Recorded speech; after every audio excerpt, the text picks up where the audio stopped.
मजदूर को उनके राज्य में भेजने की व्यवस्था की गई। कोरोना महामारी के दौरान हमारी सार्वभौम TDS योजना भी कसौटी पर खरी उतरी। 57 लाख अंत्योदय प्राथमिकता निराश्रित निःशक्तजन राशन कार्डधारियों को निःशुल्क चावल वितरण किया गया है।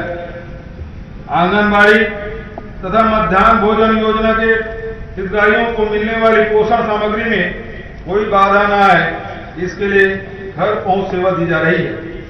इस तरह मुख्यमंत्री सुपोषण अभियान भली भांति जारी रहा, जिससे कुपोषण में 13% की कमी आई।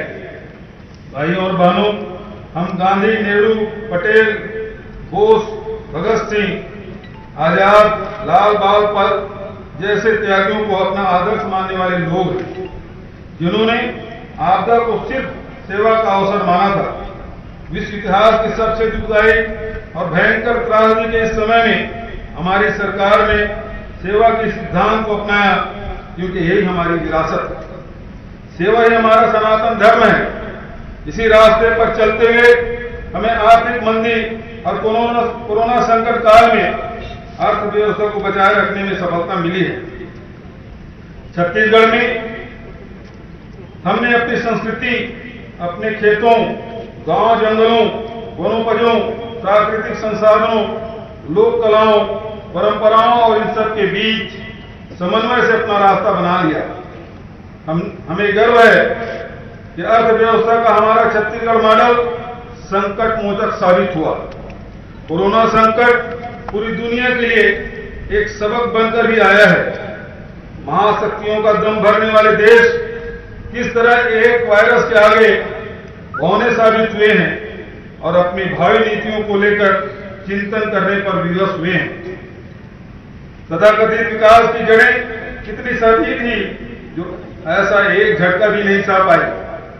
दुनिया यह जानना चाहती है कि छत्तीसगढ़ में विगत 1.5 वर्ष में ऐसी कौन सी शक्ति आ गई जिसने गिरती अर्थव्यवस्था को थाम लिया।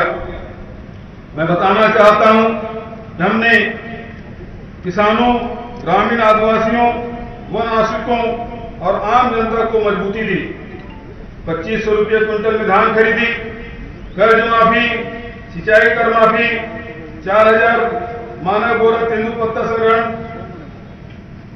31 वनोपजों के समर्थन मूल्य पर खरीदी, खादी और ग्राम उद्योग को बढ़ावा, घरेलू बिजली बिल हाफ, सामान्य और औद्योगिक भूमि गाइडलाइन में 30% की कमी, आवासीय फ्लैट के पंजीयन दर में कमी, औद्योगिक भूमि के हस्तांतरण तथा लीज रेट में कमी, राजस्व तथा श्रम संबंधी सुधार सहित बहुत सारे फैसले ऐसे हैं जिसमें गांव से लेकर शहरों तक एक नया विश्वास जागा। किसानों, आदिवासियों और वन निवासियों की जेब में हमने 70,000 करोड़ रुपए की राशि डाली।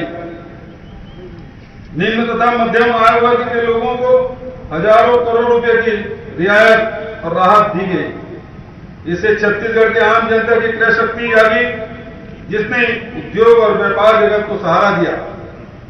हमने बड़े और महंगे निर्माण के अर्थव्यवस्था के संचालन का मिथक तोड़ दिया है। स्थानीय जनता की सोच से विकास का रास्ता अपनाया है, जिसके कारण निवेश और विकास हमराही बन गए। विकास की हमारी सोच, नीति और क्रियान्वयन के बीच कितना गहरा नाता है।